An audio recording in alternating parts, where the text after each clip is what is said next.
மோடி பயங்கரவாதியா? வார்த்தை விட்டு மாட்டிக்கொண்ட கார்கே. மின்னல் வேகத்தில் பறந்த அதிரடி நோட்டீஸ். 24 மணி நேரம் கெடு வைத்த தேர்தல் ஆணையம். உச்ச நீதிமன்றம் போட்ட அதிரடி உத்தரவால் பரபரப்பு. வணக்கம் நண்பர்களே. சமீப காலமாக மக்களவையில் எதிர்க்கட்சியாக இருக்கும் காங்கிரஸ் கட்சியினர் பாஜகவை மோசமான முறையில் விமர்சனம் செய்ய தொடங்கிவிட்டார்கள். ராகுல் காந்தி மட்டுமின்றி காங்கிரஸ் கட்சியின் தலைவராக இருக்கும் மல்லிகார்ஜுன கார்கேவும் தவறான வார்த்தைகளை பிரயோகம் செய்ய தொடங்கியிருக்கிறார். அந்த வகையில் நேற்று முன்தினம் தமிழ்நாட்டுக்கு தேர்தல் பிரச்சாரத்திற்கு வந்திருந்த கார்கே பிரதமர் மோடியை பயங்கரவாதி என்று கூறினார். இதுகுறித்து ஊடகங்கள் விளக்கம் கேட்டபோது அவரது சில செயல்பாட்டை அப்படி சொன்னதாக அதற்கு பதில் கொடுத்தார். இதையடுத்து பாஜகவின் மத்திய அமைச்சர்கள் நிர்மலா சீதாராமன், பியூஷ் கோயல், கிரண் ரிஜிஜு உள்ளிட்ட பலரும் கொந்தளித்துள்ளார்கள். அதாவது பிரதமர் மோடி பாஜகவை சேர்ந்தவராக இருந்தாலும் 140 கோடி மக்களின் ஆசி பெற்ற பிரதமர், அவரை எப்படி இவர் பயங்கரவாதி என்று கூறலாம்? இது காங்கிரஸ் கட்சியின் மனநிலையை வெளிப்படுத்துகிறது. ஒரு பிரதமரை இதுவரை இப்படி யாரும் தரம் தாழ்ந்து பேசியதில்லை. மக்களவை எதிர்க்கட்சியாக இருக்கும் காங்கிரஸ் கட்சியே இப்படி பேசுவது அவர்களின் மோசமான மனநிலையை வெளிப்படுத்தி இருக்கிறது. அதோடு மல்லிகார்ஜுன கார்கே ஒரு சாதாரணமான ஆள் இல்லை. தேசிய கட்சி காங்கிரசின் தலைவராக இருக்கிறார். அப்படிப்பட்டவர் இப்படி ஒரு வார்த்தையை சொல்லி இருப்பதை ஏற்றுக்கொள்ள முடியாது. பிரதமர் மோடி பயங்கரவாதத்திற்கு எதிராக செயல்பட்டு கொண்டிருக்கிறார். அப்படிப்பட்டவரை பார்த்து பயங்கரவாதி என்று சொல்கிறார். அப்படி என்றால் இவர் பயங்கரவாதிகளின் ஆதரவாளராக இருக்கிறாரா? அதனால்தான் பிரதமர் மோடியை இப்படி விமர்சிக்கிறாரா என்றும் நிர்மலா சீதாராமன் உள்ளிட்டோர் மல்லிகார்ஜுன கார்கேவை நோக்கி கடுமையான கேள்வியை எழுப்பியுள்ளார்கள். அதோடு தேர்தல் பிரச்சாரத்தில் அவர் இப்படி பேசி இருப்பதால் இதுகுறித்து டெல்லி பாஜக இந்திய தேர்தல் ஆணையருக்கு ஒரு புகார் கடிதம் அனுப்பியுள்ளது. அதில் பிரதமரை இப்படி பயங்கரவாதி என்று பேசிய மல்லிகார்ஜுன கார்கேவிடம் விளக்கம் கேட்க வேண்டும் என்று கோரிக்கை வைத்துள்ளார்கள். இதையடுத்து நேற்று இந்திய தேர்தல் ஆணையம் அவரிடத்தில் விளக்கம் கேட்டு நோட்டீஸ் அனுப்பியுள்ளது.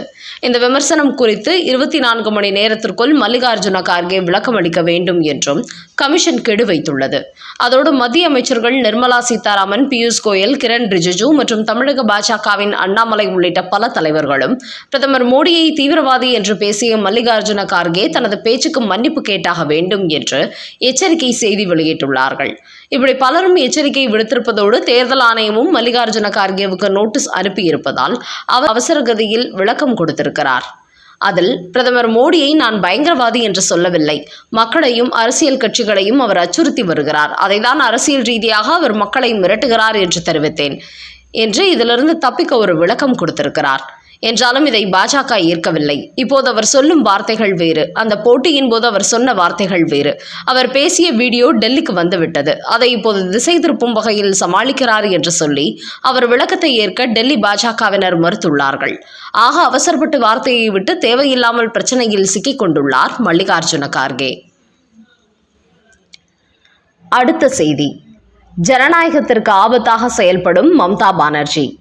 உச்சநீதிமன்றம் அடித்த எச்சரிக்கை மணி. மேற்கு வங்காள முதலமைச்சர் மம்தா பானர்ஜி தொடர்ந்து உச்சநீதிமன்றத்திற்கு எதிரான செயல்பாட்டை வெளிப்படுத்தி வருகிறார். ஏற்கனவே நீதிபதிகள் பலரை சிறைபிடித்த விவகாரத்தில் அவரை உச்சநீதிமன்றம் கடுமையாக எச்சரிக்கை விடுத்திருந்தது. இந்த நிலையில் தற்போது கடந்த 8ஆம் தேதி கொல்கத்தாவில் உள்ள ஐபாக் அலுவலகத்தில் அமலாக்கத்துறை சோதனை நடத்திய நிலையில் அங்கு சென்ற மம்தா பானர்ஜி அந்த சோதனையை தடுத்ததோடு சில முக்கிய டிஜிட்டல் கோப்புகளையும் எடுத்துச் சென்றுள்ளார். இதையடுத்து அமலாக்கத்துறை அவர் மீது குற்றம் சாட்டி சிபிஐ விசாரணை கோரி உச்சநீதிமன்றத்தில் ஒரு மனு தாக்கல் செய்திருக்கிறது. இந்த மனு மீது நேற்று விசாரணை நடைபெற்றது. அப்போது சுப்ரீம் கோர்ட் நீதிபதிகள் பிரசாந்த் குமார் மிஸ்ரா, NV அஞ்சாரியா அமர்வு மேற்கு வங்காளத்தில் நீதித்துறை அதிகாரிகள் சிறைப்பிடிக்கப்பட்ட விவகாரத்தை ஏற்கனவே நீதிமன்றம் விசாரித்தது. அவர்கள் செய்யும் இதுபோன்ற செயல்பாட்டை சாதாரணமாக நாம் கடந்து சென்றுவிட முடியாது. இதை மத்திய அரசுக்கும் மாநில அரசுக்கும் இடையிலான பிரச்சனை என்று விட்டுவிட முடியாது. மத்திய அமைப்புகள் சோதனை செய்யும் ஒரு மாநில அலுவலகத்துக்குள் முதலமைச்சர் செல்வார் என்று நாங்கள் ஒருபோதும் நினைத்ததில்லை. அவரது இந்த செயல்பாடு ஜனநாயகத்தை ஆபத்துக்கு உள்ளாக்கிவிடும். இதுபோன்று ஜனநாயகத்தை ஆபத்தில் தள்ளக்கூடிய மம்தா பானர்ஜியின் இந்த செயல்பாட்டை பார்த்து பொறுமையாக இருக்க முடியாது. அவர் மீது தக்க நடவடிக்கை எடுத்தே ஆக வேண்டும் என்று கூறிய நீதிபதிகள் இதுகுறித்த விசாரணை நாளை மீண்டும் நடைபெறும் என்று வழக்கை ஒத்திவைத்தார்கள். அடுத்த செய்தி. IT ரைடு விவகாரத்தில் ஏப்ரல் 24ஆம் தேதி 11 மணிக்கு ஆதாரம் வெளியிடுவேன். செல்வ பெருந்தகை வெளியிட்ட தகவல். தமிழக காங்கிரஸ் தலைவரான செல்வ பெருந்தகை கடந்த 20ஆம் தேதி வருமான வரித்துறை அதிகாரிகள் தனது வீடு அலுவலகங்களில் சோதனை நடத்தியதாக மீடியாக்களுக்கு பேட்டியளித்தார். அப்போது சீருடை இல்லாமல் வருமான வரித்துறை என சொல்லிக்கொண்டு ஹிந்தி பேசும் நபர்கள் என்னுடைய வீட்டில் சோதனை நடத்தினார்கள். என்னை ராகுல் காந்தி பிரச்சாரத்திற்கு செல்ல விடாமல் தடுக்க வேண்டும் என்று இது நடத்தப்பட்டது என்றும் அவர் கூறியிருந்தார். அதையடுத்து வருமான வரித்துறை அலுவலகம் செல்வ பெருந்தகை வீட்டில் நாங்கள் எந்த சோதனையும் நடத்தவில்லை, அதேபோல் அமலாக்கத்துறை சோதனையில் ஈடுபடவில்லை.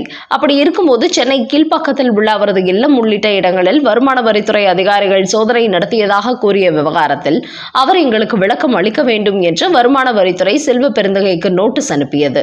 இதுகுறித்து பாஜகவின் அண்ணாமலை ராகுல் காந்தி ஆங்கிலத்தில் பேசியதை செல்வ பெருந்தகை தவறாக மொழிபெயர்த்தார். அதனால்தான் அவரை பிரச்சாரத்திற்கு வரக்கூடாது என்று அவர் தடை போட்டுவிட்டார். அதை மறைக்கத்தான் செல்வ பெருந்தகை இப்படி ஒரு நாடகமாடுகிறார் என்று குற்றம் சாட்டியிருந்தார் அண்ணாமலை. இப்படியான நிலையில் நேற்று மீண்டும் மீடியாக்களை சந்தித்தார் செல்வ பெருந்தகை. அப்போது அவர் கூறுகையில், நான் தங்கியிருந்த இடம் அலுவலகங்களில் பெரிய சோதனை நடைபெற்றது. நான் உண்மையைதான் அன்றைய தினம் சொல்லியிருந்தேன்.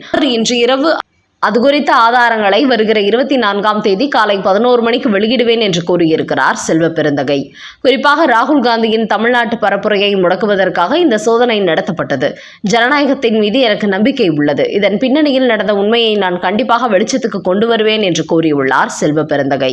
அதனால் நாளை காலை 11 மணிக்கு வருமான வரித்துறை அதிகாரிகள் குறித்து செல்வ பெருந்தகை எப்படிப்பட்ட ஆதாரத்தை வெளியிடப் போகிறார் என்பதை வெயிட் பண்ணி பார்ப்போம்.